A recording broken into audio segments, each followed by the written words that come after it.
A pleasant good afternoon and welcome to 7 Eyewitness News. I am Sheldon Yewood and welcome to our online viewers at wintvworld.com. Thank you for joining us. Well, over the past few days, we have more or less focused our attention on Hurricane Sandy as it wreaked havoc over the northeast coast. And of course, certain parts of Canada were affected as well.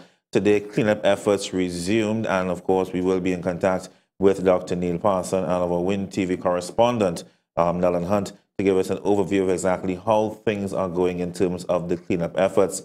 Now, as you know, not just the America, of course, not just Canada, but of course, earlier on in the earlier part of this hurricane, the Caribbean was also severely affected. So our love and our prayers go out to our Caribbean neighbors and, of course, everyone affected both in the U.S. and Canada. So we're going to give you some more details as into the cleanup efforts surrounding Hurricane Sandy. We also were informed that in some parts of New York, New Jersey, electricity has returned to some parts, of course, as efforts continue. Actually, the body count, unfortunately, continues to rise as well. So, again, as things sort of, and I say sort of very loosely, returns to some level of normalcy, we really hope that the body count stops very soon so people can start to rebuild their lives once more. I believe we have our Win TV correspondent, Nellen Hunt, on the line at this point in time, do we? All right, Nellen, pleasant good afternoon. Are you hearing me? Good afternoon, Sheldon. I'm hearing you. Good afternoon, Nellen. Thank you for joining us. I know it was a bit difficult getting on to you yesterday. Tell us, first of all, of course, I know you've been in contact with several individuals across there in New York. How has the cleanup efforts been going thus far? What's the latest report you can give us? Well, there have been just over 30 confirmed fatalities. The first 5 were a gentleman. A tree actually went through his house. 2 little friends, childhood friends, ages 11 and 12. They got hit by a tree and someone else had driven into a tree. Further to that, the rest of fatalities were mainly tree-related. They have pulled a couple of people from their homes who unfortunately did drown. They were advised to evacuate those areas, but some people felt that this is where they wanted to make their last stand with regard to trying to make it through the storm. Right. And unfortunately, they didn't make it. Now, in terms of the boroughs have sustained immeasurable damage because they've been underwater. 80 homes burnt down in the Rockaway simultaneously because water started to down power lines and caused fires. A substation in the East Village went down, and a lot more of Manhattan lost power because of it. Mm-hmm.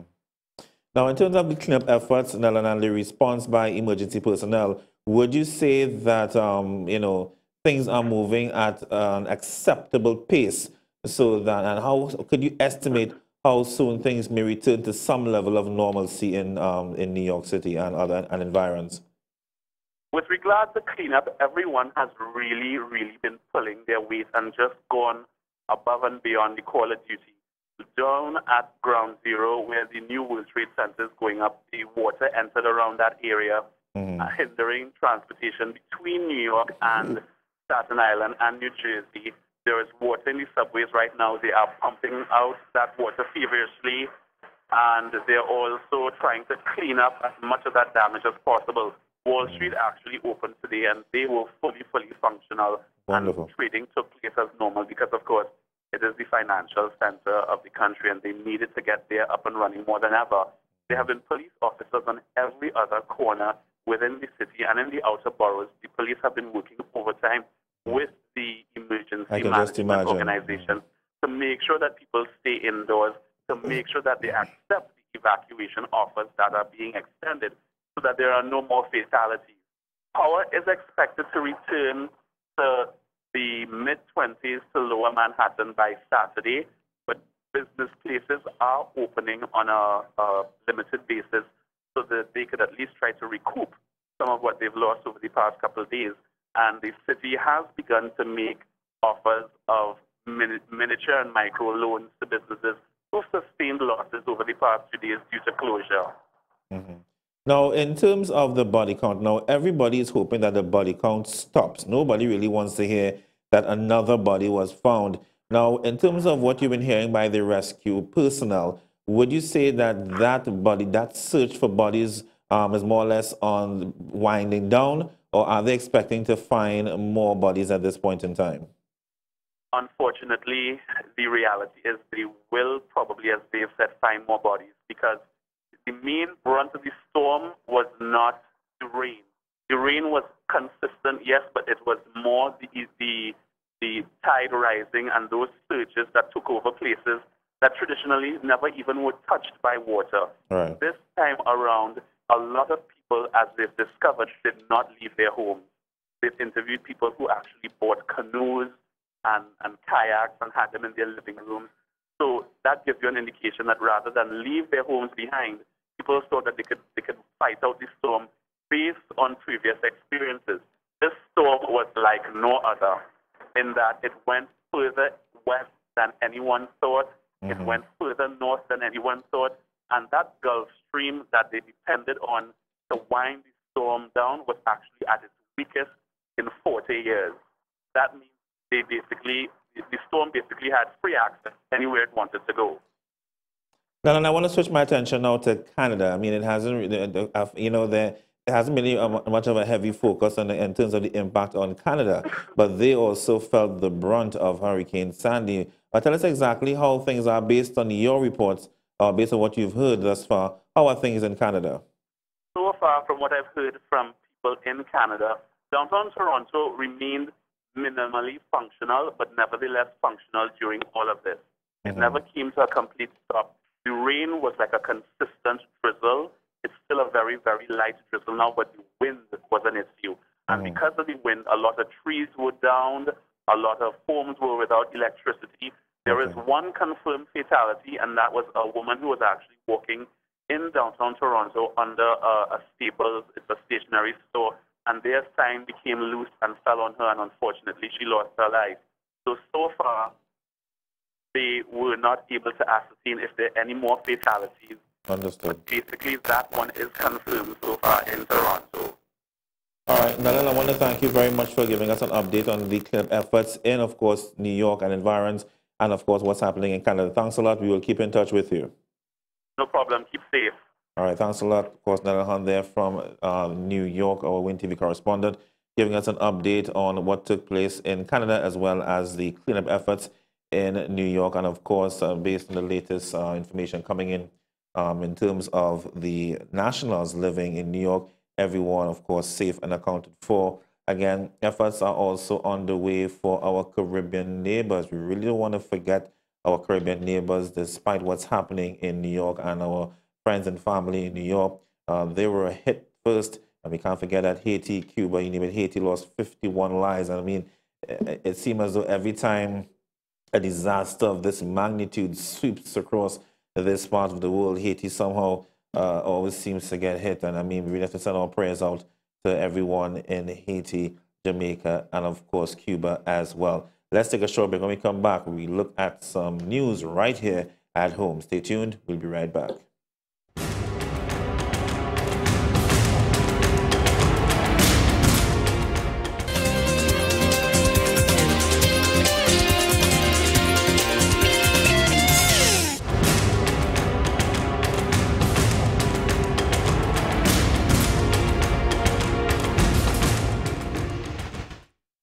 Welcome back to 7 Eyewitness News. Now, just like yesterday, we had some numbers rotating across the screen to contact the U.S. Embassy, to contact the Miami Consulate, to contact Dr. Neil Parson, and so forth. We're going to try and get those numbers up again for you so you can take note of them to try and make contact with your friends and relatives in the U.S., providing that you have not done so already. But we turn our attention right back to home. And, this first story, it's like c'est la vie. We've heard about this before, and the question keeps popping up: what exactly will be done to really stop corruption at, where else? Well, the licensing office.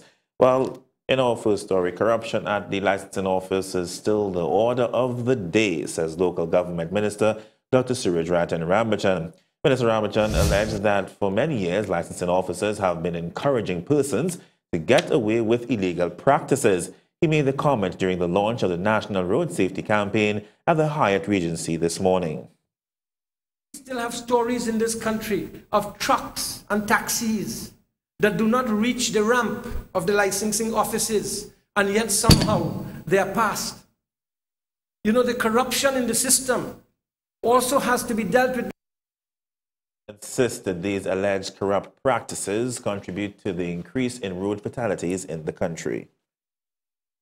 When you have corrupt officers or corrupt people causing taxis and maxi taxis and trucks in particular to pass inspection, as we say, you too are guilty of causing creating the potential for fatal accident on the road. And in some other news now, Education Minister Dr. Ting Gopi Singh has vowed to ensure road safety is reintroduced in schools. His comments came during the launch of the National Road Safety Public Awareness Campaign at the Hyatt this morning. Gopi Singh, quoting from statistics, said more than 1,000 people have been killed in accidents in the last 5 years. We pledge our continued support to the team who will carry this education information system throughout our school population. It used to be a very significant part in the past when I was a young child, when many of you were young children, but somehow or the other it has lost its place within the school setting. Well, Minister Gopi Singh said his ministry fully supports the establishment of the National Road Safety Council. He lamented many students are unaware of what they should and should not do when it comes to road safety. They don't know what is happening around them. They don't know how to cross the road, coming out of a maxi and crossing behind and then being injured. Well, in some other news now, one manufacturer is calling on the government to provide incentives for the manufacturing industry in light of global challenges. Managing Director of Diana Candy, Ronald Grossberg, says it is becoming increasingly difficult to compete with developed countries. Grossberg was speaking on Win TV's Market to Market with Judy Kanai last evening. The local manufacturing sector is facing some very difficult times, especially as more and more competition is entering the global market. Managing Director of Diana Candy, Ronald Grossberg, says the sector is almost like a dying breed. He says it's tough for manufacturers to survive in this economic climate. Diana Candy makes 6 million candy pieces on a weekly basis. Grossberg says it's tough to compete with products coming in from China and India. We have to compete with that manufacturer in China. How you do it? Efficiency. Another challenge facing the industry is getting labor. The Diana Candy head says his factory needs at least 15 more workers. He says women are the better workers. Labor is extremely difficult. Let me just clue you in. In fact, I had asked the ministers whether we couldn't even get work permits. Now, I'll tell you what saves us are those who've been here a while, and mostly women. Men, extremely tough. And that's not only my experience. But getting labor, you will find on the gates of this factory that we're constantly looking for people. Like other businesses, Diana Candy is hoping for a bumper Christmas season. Grossberg says candies are a big seller for the holidays, and he intends to capitalize on this. When the economy is a bit struggling, our products tend to spike a bit. Reason is people opt for the lower price. But when in a very vibrant market, and a lot of money around, people are looking for the fancy stuff. Judy Kanhai, 7 Eyewitness News. In some other news now, well, 2 Guyanese nationals were arrested after they attempted to buy $90,000 in shrimp from some local fishermen using a bounced check. The fishermen had been sculled before, but this time around they alerted the police, and Corporal Sunil Bharat and Constable Satish Mahabir, Gordon and Celestin from the Northeastern Division Task Force set up a sting. The Guyanese duo met the fishermen at Makoya, where they gave them the check for the shrimp. The fishermen took it to the bank where they were told it was no good. Police then went to the market where they arrested both Guyanese men. The men were taken to the fraud squad where they were questioned in connection with several schemes of similar nature. Oh boy, gets even more interesting. Well, in some more crime briefs, 3 people were arrested after police raided a Belmont home and seized close to $20,000 worth of marijuana. Well, going into some detail with the story, officers from the Port of Spain Operational Unit under Corporals Sipasad and Gupta raided the house on the St. Francis Valley Road, where they found 3 pounds of marijuana. They were charged with marijuana trafficking and are expected to appear in court, or were expected to appear in court later today. We go to some news coming out of some concerns by CARICOM. Well, don't leave our CARICOM neighbors, well, advises the former Secretary General of the Association of Caribbean States, Professor Norman Girvan. This in the wake of the outpouring of sympathy following Hurricane Sandy's path of destruction in the Northern Caribbean and the eastern seaboard of the United States. Professor Girvan says that CARICOM governments must assist Cuba, Haiti, and Jamaica, who were also devastated by the hurricane. He observed that media attention is focused on the U.S. and the economic impact of the superstorm. Girvan added that the Caribbean would also suffer economic downturn as well as a blow to tourism, and that CARICOM governments should keep this in mind.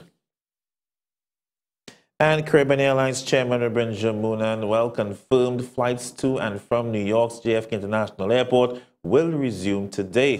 However, some 2,500 passengers affected by Hurricane Sandy will still have to wait. In a telephone interview with Win TV's morning show Sunrise, Munan said JFK is expected to reopen by noon, but only on a limited basis.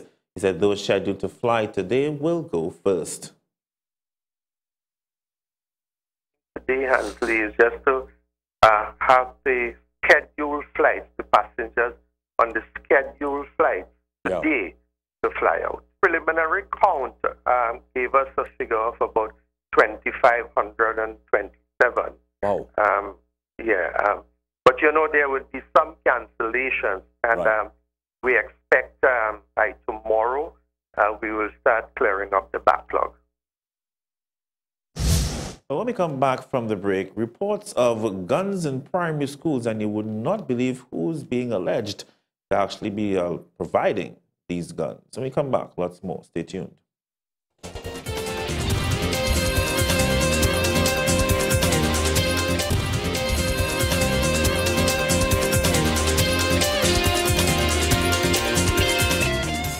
Welcome back to 7 Eyewitness News. Well, before the break, I mentioned to you about, well, reports that children are carrying guns to schools, and it is being alleged that parents are the ones doing so.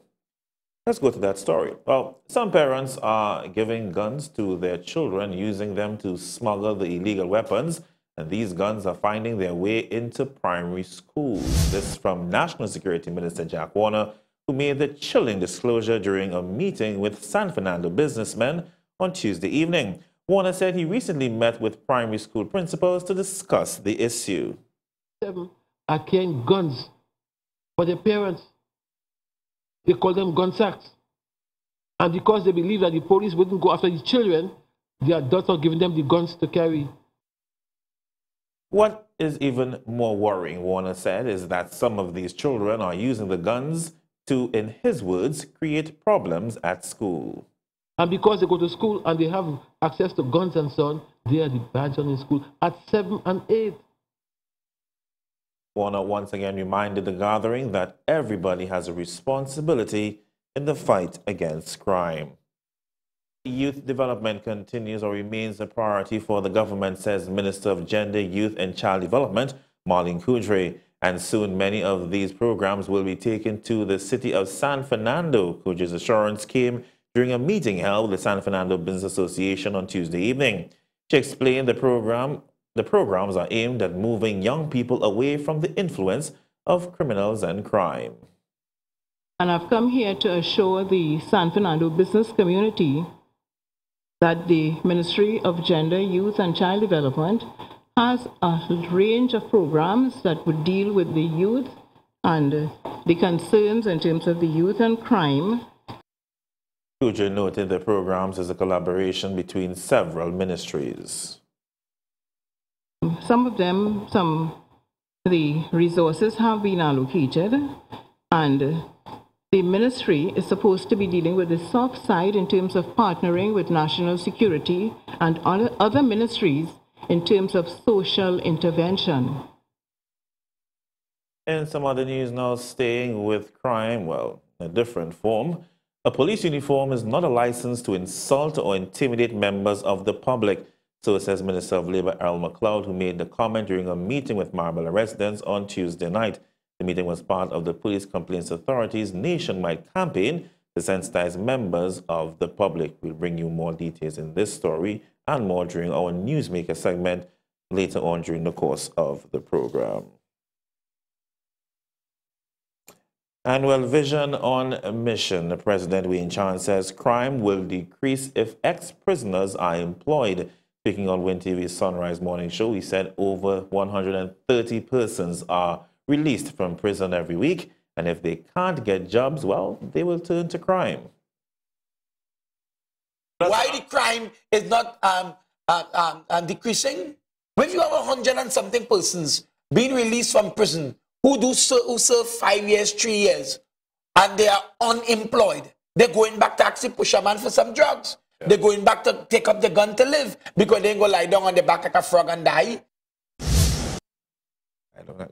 Very interesting analogy there, Mr. Chance, but it's a very interesting point that has been raised time and time again about the availability of drugs for ex-prisoners. When we come back from the break, we go to your calls at 665-6278, and of course, we have our newsmakers for you as well. Stay tuned for that and more. We'll be right back.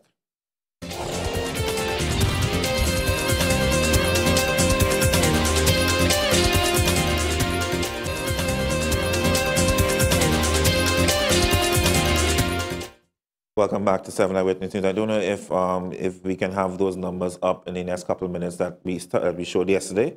Can we get those numbers up for Dr. Neil Parson, of course, the PNT U.S. Ambassador, of course, the Miami Consulate, and also the email, we'll get it. So you can just take note of it if you wish to reach anyone. Of course, I'm hoping that you will have made contact with all your friends and relatives in New York City. We have some more stories coming out as a result of Hurricane Sandy. We'll get to that story in just a short while. But let's get a couple of your calls at this time, 665-6278.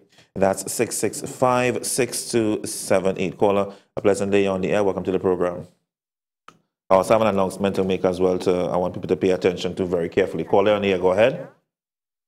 Hello, good day, caller. Yeah, what the gentleman from Diana all right, hello. That there are jobs out there. Okay, I'm now hearing you. Sorry about that. Yes. Okay, that's all right. You heard what he said about there are jobs out there, but you see, Sheldon, people don't want to go to the jobs, and preferably women that they want. They could go and get those jobs, Sheldon. They don't have to get on. So, like the display that they had this last week, But Sheldon, what I called to tell you is that I received a call from a friend of mine who is a pensioner, that for the past couple of days she has been waiting patiently for her check. And when up to this morning she see that she didn't get it, she went down to the Diego Martin post office, only to find the post office open, not a single clerk in sight. And if you see the amount of people waiting there for their pension, Sheldon, so the pensioners are being held hostage again. Postal officers, by these workers. They have some industrial action right now. Yeah. Yes, I mean, why does every time that these people have to be doing this thing to these old, I mean, and they have the bills to pay, Sheldon? It's month end, of course, don't do the people that demand. And before I go, I want to ask you, inquiring minds want to know if Marva give you up for Hansley. But don't worry, Sheldon, I am still faithful to you. Have a good evening. Oh my God, inquiring minds. I'll address that. And that will actually be Santa Cruz, I think she's from, but anyhow.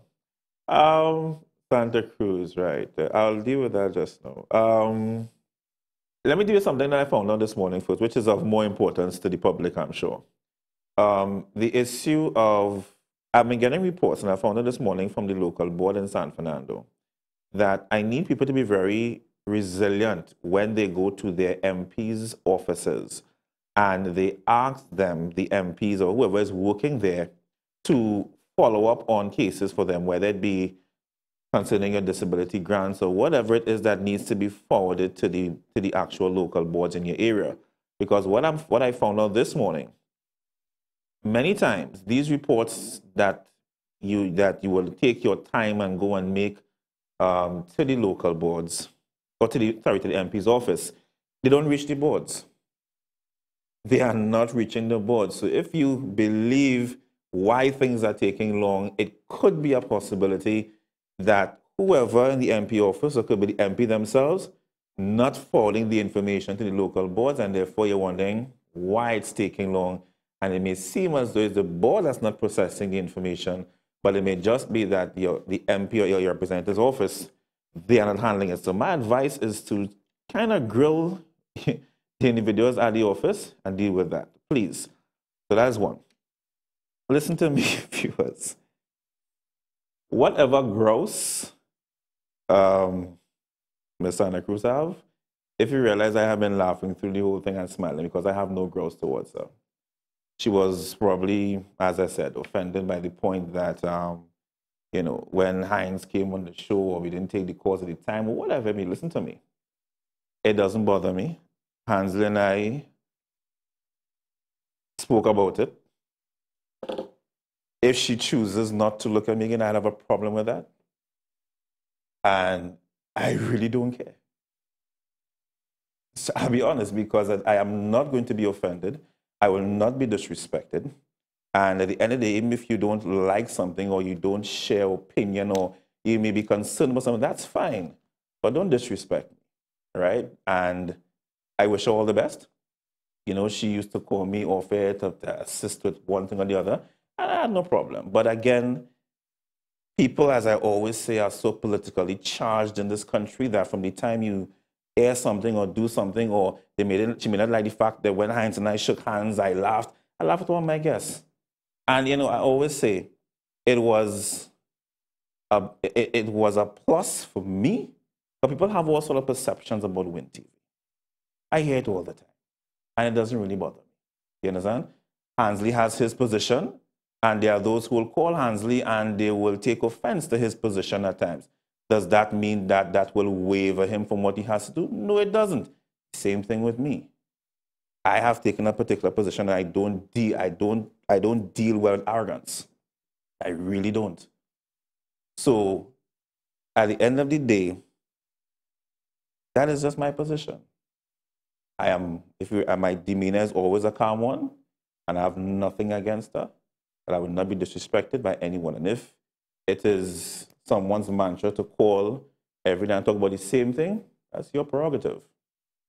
But again, when we bring guests on this program, whether it be from NGOs or different guests from various entities or the partnership or the PNM, when we actually have a member of the PNM coming on this program to talk about their concerns, that sometimes is no easy challenge because of the perception of Win TV and affiliate with the government, all of that. So whatever, you know, we have to go through or whatever, you know, to get them to come on the program, to convince them to come on the program, that's a plus for us as journalists. So it means that they still trust us as journalists to come and air their concerns. If you don't like it, then fine. If you find I was too chummy with Hines, then fine.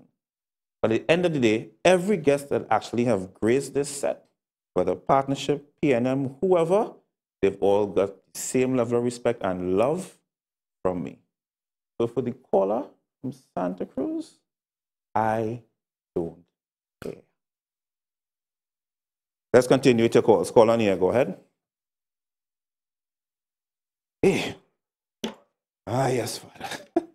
So inquiring minds, I answered the call. It's one love. I wish all the best. Let's move on. Caller, and please, I don't want to address that again. Please, let's move on to bigger and better things. Caller on here, go ahead. Good afternoon, Sheldon. Not you, but go ahead. Sheldon, I'm a little confused. Not you, no, not you. I'm a little confused. Not you, not you. Please explain to me. Not you, but go ahead. No, it's not you, the other caller. The okay, right, because I have a feeling as if you're targeting me. Oh, but you come along to me, sorry. I am not that way inclined. No. Okay, all right, okay. Right, good. Okay, so make sure Miss Maraval is not the one, eh? No. Right, okay. Sheldon, on a more serious note. Go ahead. I have no empathy or sympathy for parents who give their children guns for monetary gain. if they are caught, they should get the full brunt of the law. Mm-hmm. Right is right and wrong is wrong. And this is wrong. Children should be taught to be good, upright citizens who obey the laws of the land. Mm-hmm. And poverty is no excuse. These parents are they're just looking for an easy way out. True. You understand? True. And the thing is that comment that disclosure that the minister made, that's been going on for a long time. Huh? Oh, really? For a long, yeah, but the thing is... Sheldon, and nobody did anything?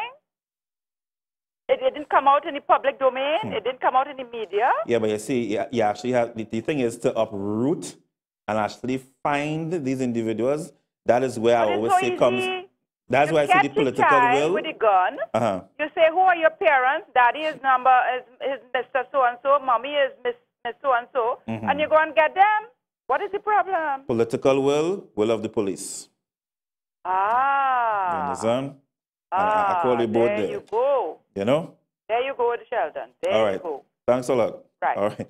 Make me laugh. Yes, not you. Let's continue with the course. Caller on the air. Go ahead. Hello. Good afternoon, Sheldon. Good afternoon.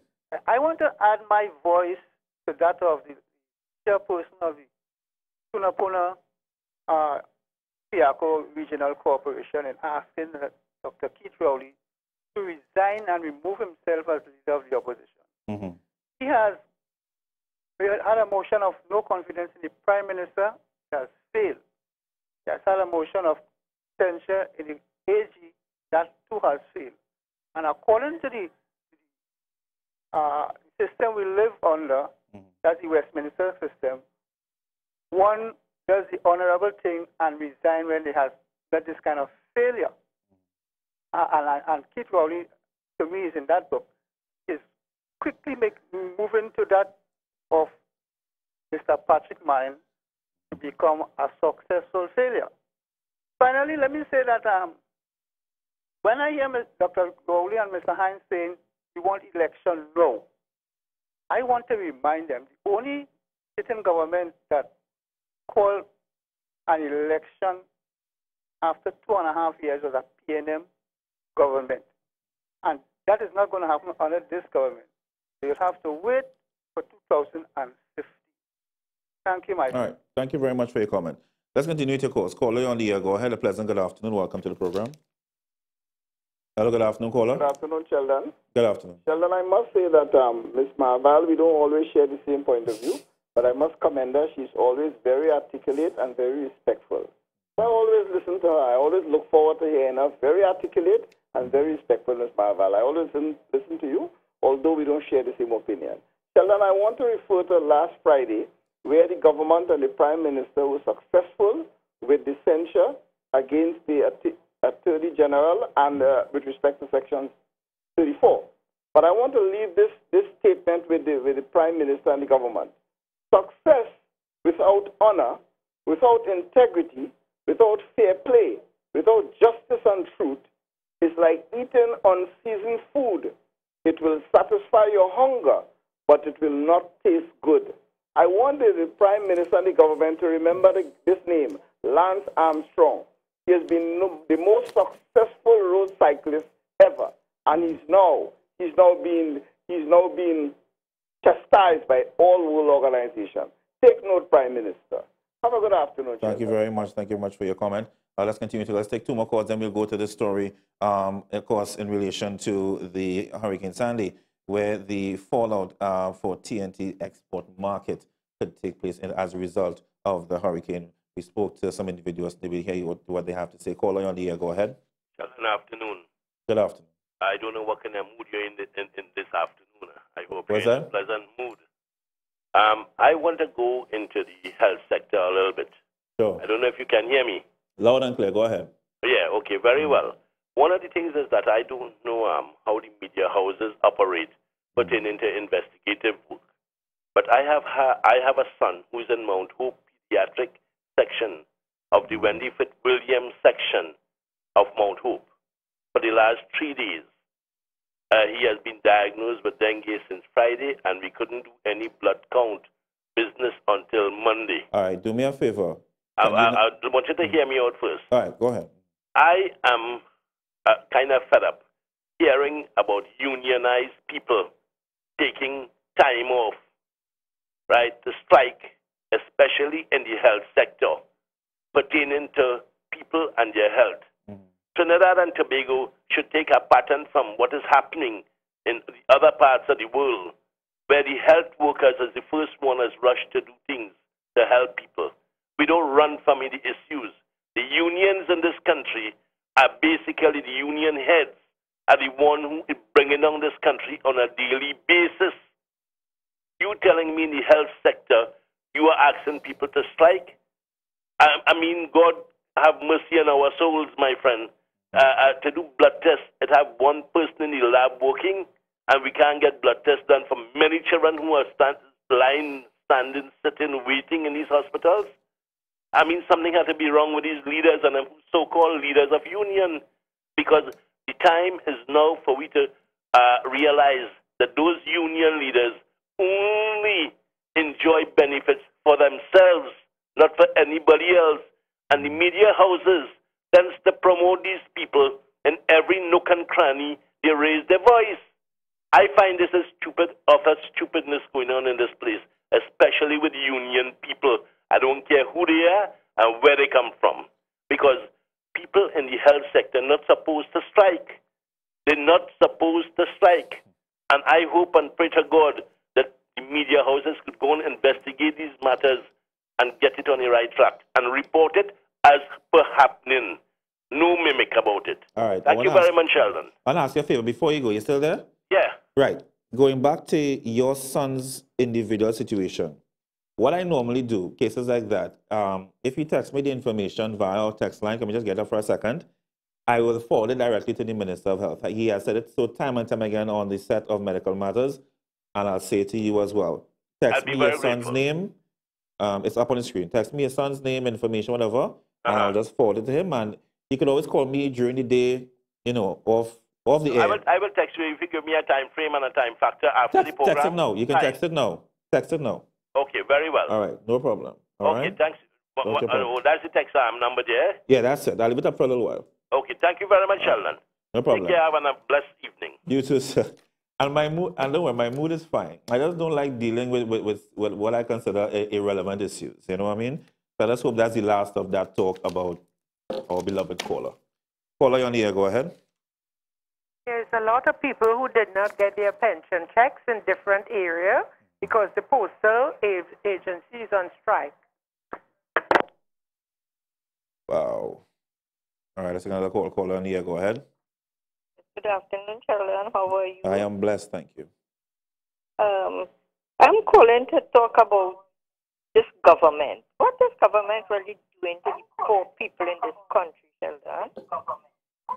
Talk to me. I haven't received my pension since 2010. You could remember when I called you and asked you about it? So much calls I get, but go ahead with your concern. Go ahead. Yes. I haven't received my pension check from 2010. And I called you and you told me to check the welfare office. I went to them. They told me somebody has drawn my check and changed it. And I'd have to forward it to the police officers, post code. So I want to know what it is going on, Sheldon.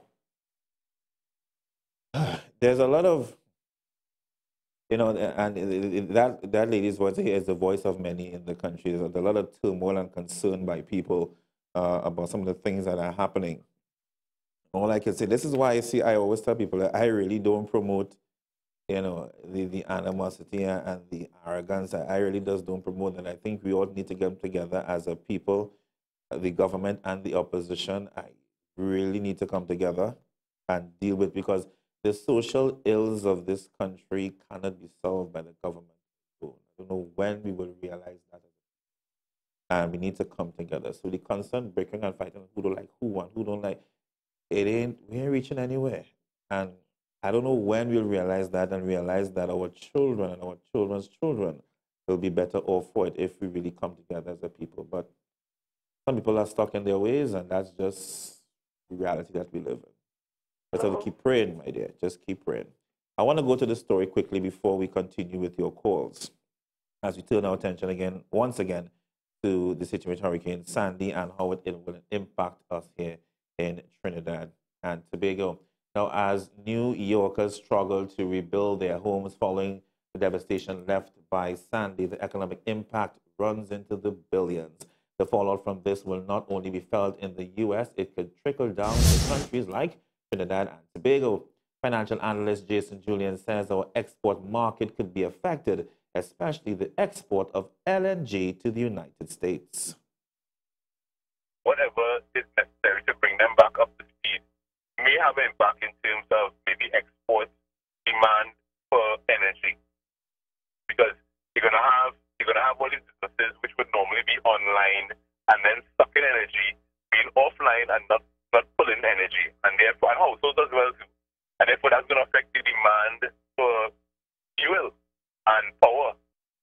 With Christmas around the corner, many might wonder how it will affect the availability of goods and services. Well, Julian says it should not affect business here at home, since most of the imports for Christmas come in from China.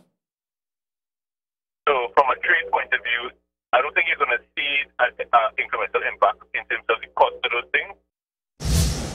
Well, let's take a short break. When we come back, we continue to cause. We have a couple more stories to bring for you from the home front right here on 7 Eyewitness News. Don't go anywhere.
And welcome back to 7 Eyewitness News. Just have time for a few more calls before we go to the headlines at 6 o'clock. Let's continue to call at 665-6278, 665-6278. I'm not sure if we had the numbers up on the screen yet for Dr. Neil Parson and so forth. If we didn't, can we get those numbers up as soon as we can? Let's go to a text here quickly.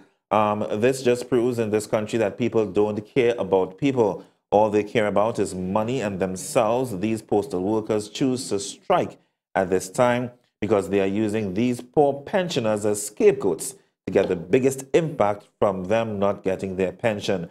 The government should fire every last one of these heartless, so-called public servants. Let's continue to call. 665-6270 caller, you're on the air. Go ahead. Good evening. It seems as though these people who are talking about whether it's your program or who program, what they bring across on the program, and they don't like they have only one channel on the TV, and they do not have an on and off switch, because all they have to do is either turn off the TV or move to another channel. And if they don't have those things on the TV, all they have to do is walk away.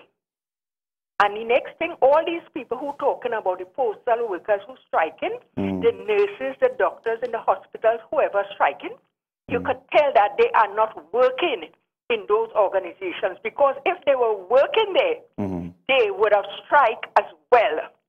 So you can always tell when they're criticizing, they are not working there.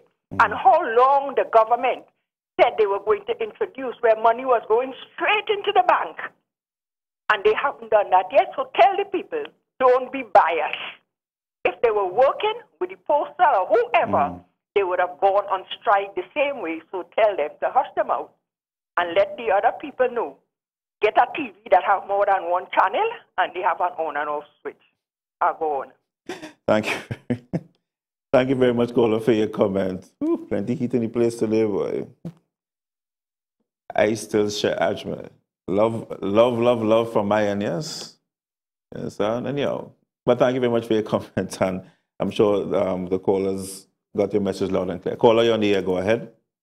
Hello, good evening, Sheldon. Good evening. Sheldon, I don't know what's going on with this post office business. What's that? I'm barely hearing you. What's that? I don't know what's going on with the checks. I went to the Skunopia police post office this morning, and it was locked. Yeah. There's some industrial action taking place. That's the unfortunate thing. Yeah, but there was a sign on the door that said that they will be opening on the 13th of February. I don't know what kind of madness is this. So how are we going to get our checks? If they're relocated, they could leave a notice that they relocate, which I don't think that they will relocate. It's really unfortunate the timing that just took place in truth, when, of course, the whole issue with pensioners and so forth. It is an ongoing issue, and of course, I mean, so much attention has been placed on the hurricane last couple of days, but it's something that we definitely, as members of the media, really need to look into as to see how this thing can be resolved in the shortest possible time. So thank you for that information. Clearly, it's not just, it's all over the country this thing is happening. Caller, you're on the air, go ahead. Hello, good evening, caller. Hello, good evening. Hello, good evening. Call to make a comment. Yes, hi, good evening, go ahead. Hi, Sheldon, how are you doing? Sheldon, it's very, very obvious. That caller who called about and criticized people about the health service and the postal service, obviously a big shot woman, you know, Sheldon. She don't depend on a pension. So don't bother her whether those poor people who depend on the pension get from the postal workers, yes or no. She don't use the public health sector, Sheldon. She have money. She goes to private institutions because she was suffering like so many sick people, Sheldon. She wouldn't be saying the nonsense that she be saying. Yeah, Sheldon, I am a person who uses the public health sector. I'm a poor man, Sheldon. And I have told you about the suffering I have seen in Mount Hope Hospital. Sheldon, for the last 4 months, I have not had a doctor's appointment. I have to go back another 4 months to get a doctor's appointment, Sheldon. 8 months without seeing a doctor for renal condition, Sheldon. My prescription has expired, and I can't get an prescription, Sheldon. Money, 3,000-4,000 a month for prescription for my condition, Sheldon, and I can't get it because of public servants. And this lady is obvious a big shot woman. It's only the poor people like us and the sick people who depend on our pension and depend on the public health sector will understand what these unions are dealing with us, doing to us. And I totally support that man with his child, Sheldon. If he loses his child, will those PSA people give him back his child? The people don't understand that the public health sector is an emergency situation, Sheldon, that they are not supposed to strike. When will the Minister of Health get together and pull out the law of this land and tell the health workers they are not supposed to strike? They are an emergency service. They are going against the law. Sheldon is suffering and suffering and suffering and more. Hope, Sheldon, for sick people, and nobody have a conscience in this country. The trade unions, especially Ansel Roger and them. Sheldon, one final point quickly. Yeah, go ahead. This March on Friday. You ever hear Satan could correct sin? Does Satan ever correct sin? The most arrogant government, the government that has practiced non-governance in this country is the PNM. The most corrupt government that has ever passed through history of this country is the PNM government. But Ansel Roger and David Abdullah, they went and marched with that same Satan who committed all those sins in this country to fight sin, Sheldon. Sin of bad governance and corruption. Tell me something. Who fool is who, Sheldon? Thank you. Thank you very much for your comment. Well, at this time, the march on Friday will prove to be a very interesting one. I think even those who are for and against the march will be looking forward to see exactly what they really have to say and what arguments will be brought forth for the public, of course, in attempts to sway support. So I'm gonna wait on Friday and see how that goes. It should be very interesting. Let's take a short break. When we come back, we go to our headlines at 6 o'clock right here on 7 Eyewitness News. Don't go anywhere.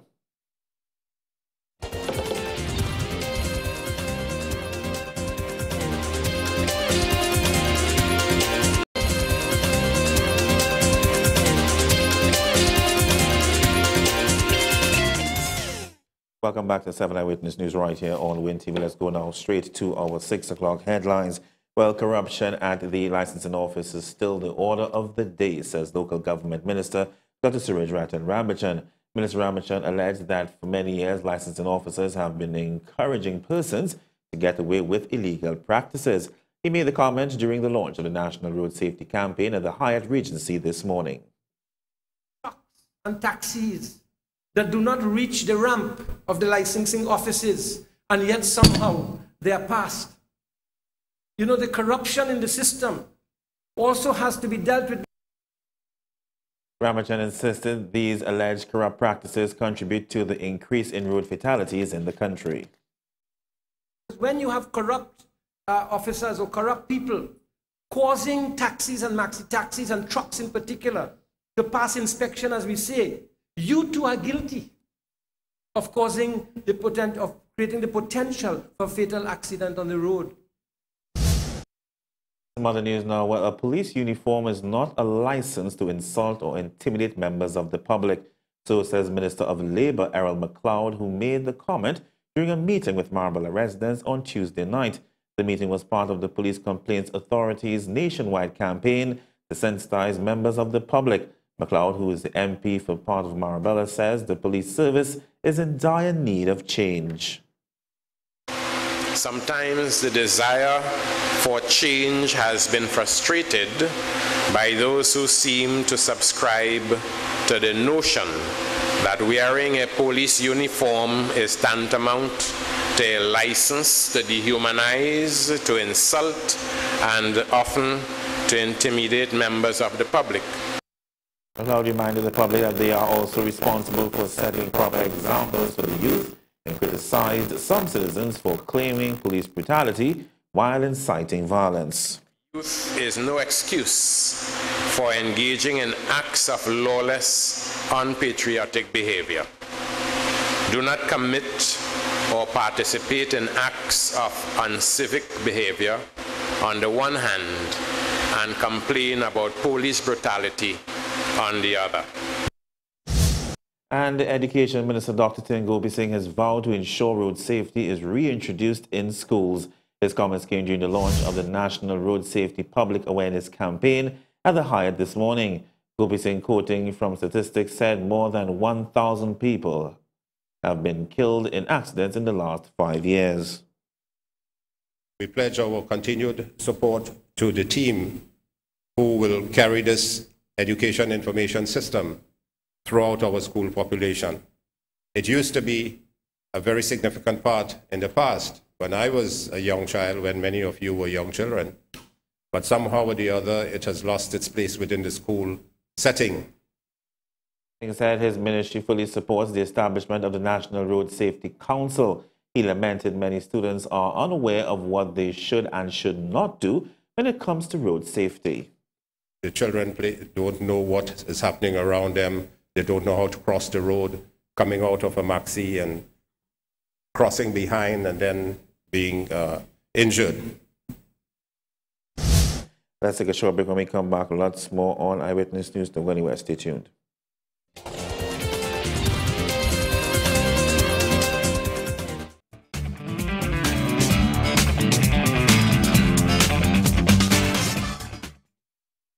A very good evening to you, and thank you for staying with us. I am Michelle Michael with your sports cap on 7 Eyewitness News. Well, straight into our top story, East Trinidad will be the hub of activity tomorrow evening as one of the Ministry of National Security's community building initiatives jumpstarts on the newly refurbished Maloney Outdoor Basketball Court as Arima takes on host Maloney. The Hoop of Life, with valuable community projects and cash prizes valued over $1.7 million, was envisioned through the Ministry of National Security as one of the many initiatives being adopted to address the crime situation in the country. An invaluable partnership with the National Security Minister in this endeavor are the Ministries of Sports, Local Government, Housing and Community Development, all having key roles in tandem with the holistic thinking of the government. Known as high-risk areas, some 60 teams throughout Trinidad and Tobago will participate in what can be dubbed the Shack Attack as a major offensive on the problems of crime and juvenile delinquency. Already, the practice sessions have seen a determination by many of the young people in the areas to join in Sweat 2012 instead of idleness. With the players coming from the community in which they reside, a rebirth of what was once known as village life is now seeing a re-emergence. This initiative was officially launched on June 30th by NBA All-Star and basketball icon Dr. Shaquille O'Neal. Tomorrow's encounter will display all of the first matches covering some 720 players. In more sports news, with the 2012 Digicel Football Academy off to a fantastic start, at least 2 youngsters have praised the clinic's benefits. This year's academy is currently underway. We'll see training sessions conducted by English and European champions Chelsea FC. The 2012 Digicel Academy marks the first of a 3-year partnership with Chelsea. Yafu Roger of Trinidad and Tobago and Sorencia Julians from Suriname, both in their second year at the football camp, said that their experiences have been rewarding and beneficial. The week-long elite training camp runs from October 29th to November 3rd and will see 3 international coaches conducting sessions. And now in some news of cricket. Trinidad and Tobago's 2020 stars Caron Pollard and mystery spinner Sunil Narine will miss this country's first game in the upcoming Regional 2020 series, but will be available for the rest of the matches as Trinidad and Tobago looks to retain its crown. Both men have commitments in the Australian Big Bash League, which is being played at the same time as the regional tournament. The Big Bash runs from December 7th to January 19th, while the regional T20 begins on the 6th in Trinidad and Tobago, with the semi-finals and finals to be played later in the month of January. Trinidad and Tobago will play last year's runner-up Jamaica at the Queen's Park Oval on the first day of the competition. Reports say that Pollard has been cleared by his club to return for the competition, but will arrive in Trinidad and Tobago on January 6th after playing his last game for the Adelaide Strikers on January 5th. Narine also finds himself in the same situation and is expected in the country on the 6th as well. Meanwhile, Dwayne Bravo is currently injured but has no Big Bash contract and is available for the entire series. Well, in more news of sport, staying in cricket, out-of-favour West Indies batsman Ramnaree Sarwan has signalled his intention to return to the senior West Indies team. He last played for the West Indies in the summer of 2011 against India and, after much controversy with the West Indies Cricket Board, was dropped from the squad, declaring that he would never again represent the regional side. However, the 30-year-old right-handed batsman recently had a change of heart and has been lobbying with WICB President Julian Hunt and Chairman of Selectors Clyde Butts to regain his place. Sarwan resigned from the West Indies Players Association last week, and today WIPA extended its best wishes to him, thanking him for his contribution to the association. And finally, in tonight's sports cap, in some news of tennis, Novak Djokovic is guaranteed to overtake Roger Federer in the rankings and finish 2012 as world #1. The Serb lost his top ranking to Federer after the 31-year-old Swiss won Wimbledon earlier this year. But Federer will not defend his Paris Masters title, which will see Djokovic return to #1. Djokovic won 3 Grand Slam titles in 2011 and began this year by returning his Australian Open crown in January, spending 53 weeks as world #1. Meanwhile, US Open champion Andy Murray says he is fully committed to this week's Paris Masters, despite the season-ending ATP World Tour Finals starting on Monday. Roger Federer withdrew from Paris to prepare for London, but Murray is targeting back-to-back titles. Well, that's been your Sports Cap here on 7 Eyewitness News. I am Michelle Michael, inviting you to stay with us and have yourselves a most joyous and wonderful night.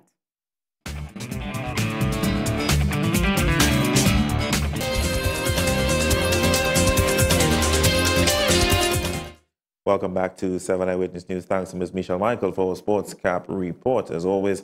Well, we go return now to the meeting that was held last night with members of the business community in San Fernando, with the Mayor of San Fernando and, of course, the National Security Minister, Jack Warner. Let's take you now to some more clips coming out of Minister Warner's statement from last evening.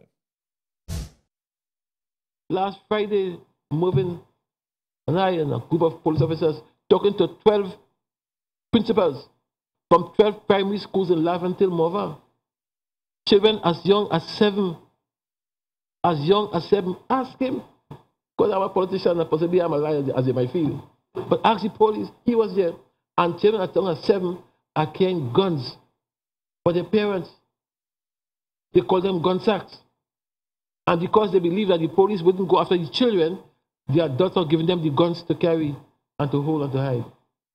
And these guys go to school. And because they go to school and they have access to guns and so on, they are the bad ones in school at 7 and 8. If you understand the amount of incest that takes place in these communities, you see how the problem is severe and intense. And don't believe that it's happening in Laventille and Morva and Beetham and Cap in San Fernando. This is almost an epidemic, as it were. You know, it takes us back to the point that I've been raising time and time again, that the issues that take place, and, you know, not pointing out just Laventille and environs nationwide, and we ask ourselves why it is our children, they are not growing up with certain values when you have cases or alleged cases like these taking place with parents basically using their children as mules to carry about their guns and so forth. And then what sort of mentality do you expect these children to grow up with? And it happens all over. And it goes right back to the whole point about the whole social issue and how we tend to address it. It's not just because when you counsel in situations like these, when you try to counsel the parents, you also have to counsel the children, because they are instilled from young that I need a peace to protect myself. I need a peace to protect my family. It seems as though gone are the days when prayer was the greatest weapon to protect your family and yourself. Now it's about holding a peace. And it's not just now, it's been going on for decades, centuries, you name it. So it seems as though, more and more we seem to be living in a very warlike, angry society. And somebody made the point, I think the Father Clyde Harvey made the point that we live in a very angry society. You hear sometimes, probably in one or two of our calls, when people are very angry. And in many cases, they're justified. In some cases, I honestly believe that there's always, not some, but in all cases, things can be solved once there's that will to do it, whether it's the will by self, or whether it's the will by the government of the day, or the will of the various entities around us. It's all about the will to change, or the will for things to change. Because all that anger does is fester more and more anger, get us sick, get us hating one another, throwing stones at each other, and the society will never get any better. And I don't know when people will realize that. I choose peace. Let's go down to a couple more stories again before we take the break and come back with more on 7 Eyewitness News. Well, this story comes out again of the meeting last night in Marbella. Not all police officers are bad. This coming from the director of the Police Complaints Authority, Gillian Lucky, as she addressed the residents of Marbella North during the PCA's sensitization campaign on Tuesday. She says the bad eggs must be extracted if the police service is to regain the public's trust. Complaint or concern that the police have done something wrong, the public feels, you see, the police do something wrong again. And we have to change it, because there are very decent people who are working in that Trinidad and Tobago police service, men and women.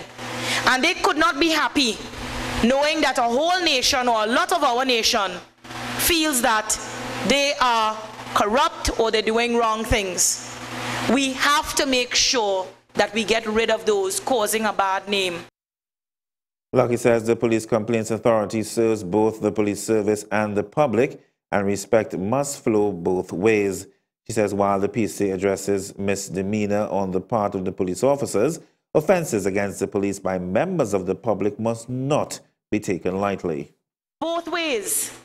It isn't only about complaining about the police, but it'll be interesting to hear what the police have to say about how they are treated by citizens. So, Minister, it is always that game of persons saying, well, we're not being treated right by the police, and the police saying, well, we're not even getting the respect. Interesting indeed. Let's take a short break when we come back. More on 7 Eyewitness News. Don't go anywhere. Stay tuned.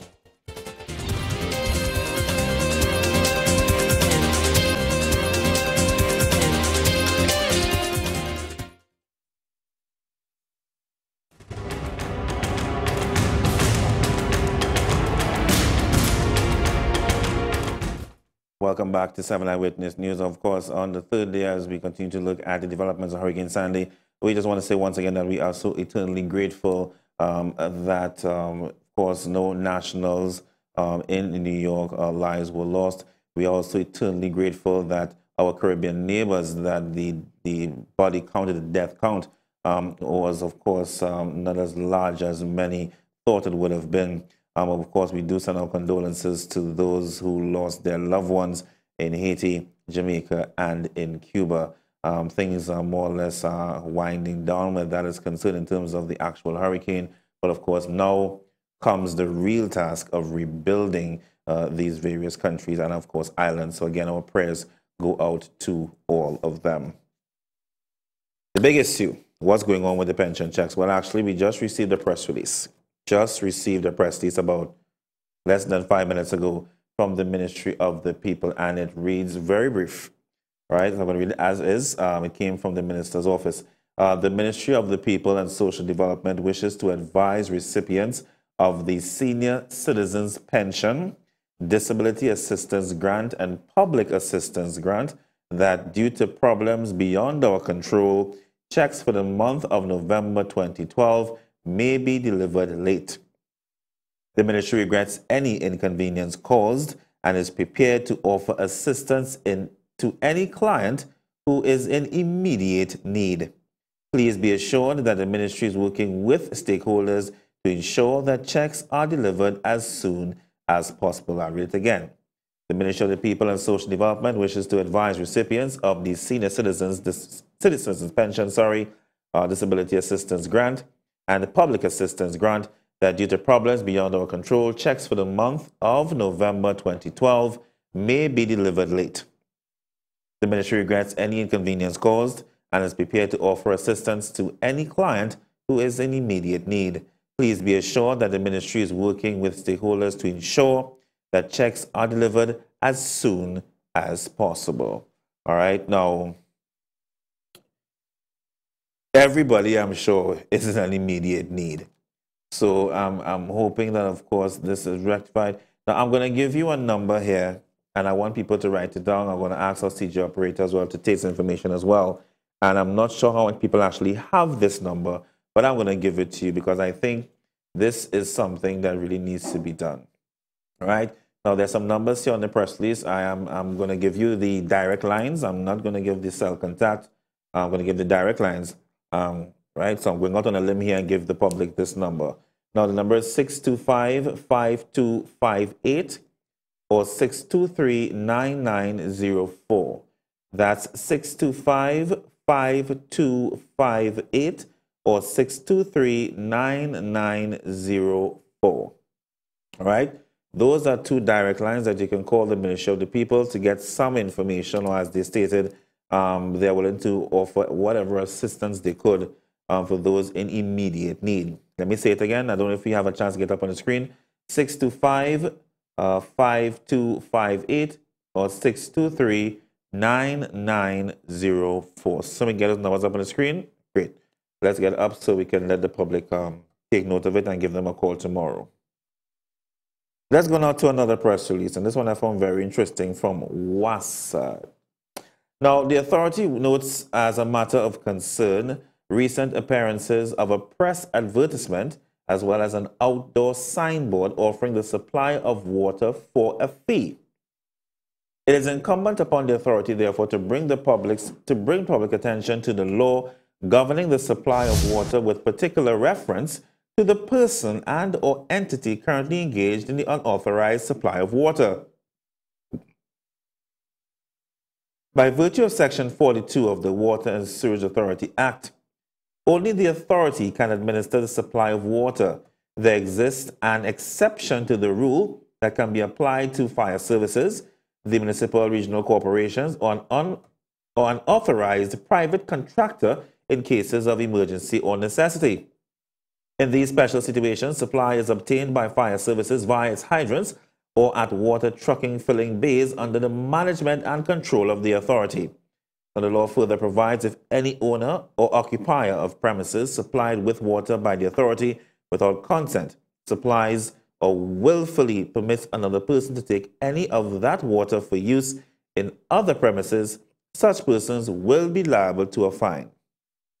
It goes on to state, having regard to the aforementioned, the authority makes the unequivocal and categorical statement that it has neither granted, consented, nor authorized any persons or entity other than those specifically referred to above to supply water to private individuals or businesses at a price termed a delivery fee, which could amount to as much as $700.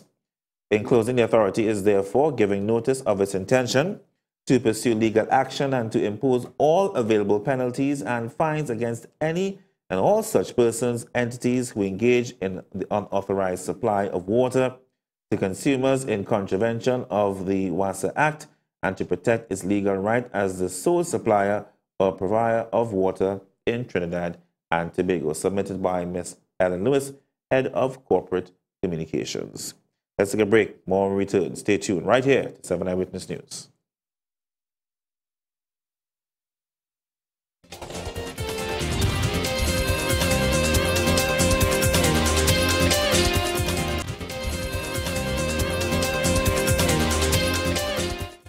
Welcome back to 7 Eyewitness News. We have another newsmaker coming for you again, this time coming out of concerns by residents of Marble North about what they say are the continuous abuse by police officers. They made the comments, or they made the statements in the presence of Ms. Gillian Lucky and the Minister of Labour, Earl McLeod, who's also representative MP for that area as well, Marble North, which falls under Pointe-a-Pierre. And, you know, I am from Marble, as many know, and this is something that I've heard time and time again as well. So without further ado, let's go to this next newsmaker, where we're going to hear from the residents about alleged police brutality.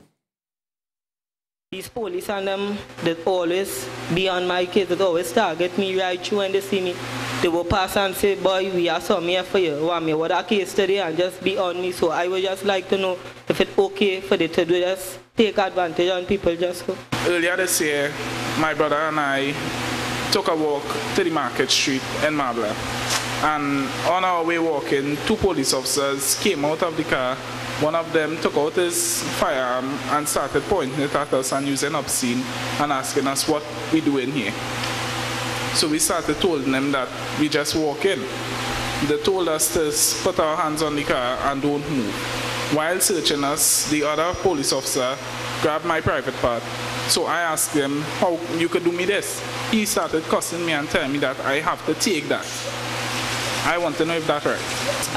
A few weeks ago, a friend and I were out on the main road and the police stopped the individual because a person at a local bar made a complaint about the person, my friend, standing in front of the building looking suspicious. The police came up, they searched him, they asked him a lot of questions, and after that they let him go. However, for the remainder of the afternoon, the police vehicle was following us right through Marbella. Now, I don't know if that is how the police are supposed to operate, but a crime could be taking place at another venue, but you are following somebody who's not doing anything. With respect now to the disciplinary proceeding, that is a matter, again, the officer, the police service, and I'm sure this acting commissioner recognizes it because he's been in the service for a long time, they have to get their records in order. They have to find ways of finding officers because the disciplinary committee is a very important part of this whole thing. The good news, though, is that the Police Complaints Authority has its own separate operation with this, where if there was a deliberate thing, and you said it wasn't deliberate because the officer was very helpful, but if an officer has been deliberately not doing what he's supposed to do, that can amount to a criminal offense. How long will it take for us to really find, effective solutions to dealing with police brutality? And, you see Ms. Lucky there, and, from the reports that we've been receiving, that she has been really trying to deal with this whole situation, but for her, it's going to be an uphill battle because it's been going on for so long, to really try and engender that sort of change and to bring that trust again between the public and the police service is going to take some time, and it's going to take some patience on behalf of those who are trying to make that change. But I implore them for the attempt, and I really do hope that good sense prevail on all parts and on all parties, and we can really see a turnaround where the police are viewed as our friends and not our enemies. I want to turn once again to the numbers. I don't have them on the screen. Now let's get them back up. These two numbers, again, just for those who missed it, it's in response to the situation with TT Post and the ongoing strike action. Right, the Ministry of the People wishes to advise recipients of the senior citizens pension, disability assistance grant, and public assistance grant that due to problems beyond their control, which of course strike action. Checks for the month of November may be delivered late. The ministry regrets any inconvenience caused and is prepared to offer assistance to any client who is in immediate need. Please be assured that the ministry is working with stakeholders to ensure that checks are delivered as soon as possible. Two numbers. These are numbers for the ministry. I'm not sure how many people may have these numbers, but I'm going to give it to you today in light of the situation. 625-5258 is on the screen. Please take it down. 625-5258 and 623-9904. That's 623-9904. Give them a call tomorrow. You're probably going to get some busy tone for a while, but give them a call and let's see how we can rectify the situation as soon as possible. When we come back from the break, wrap up our program this evening. Stay tuned.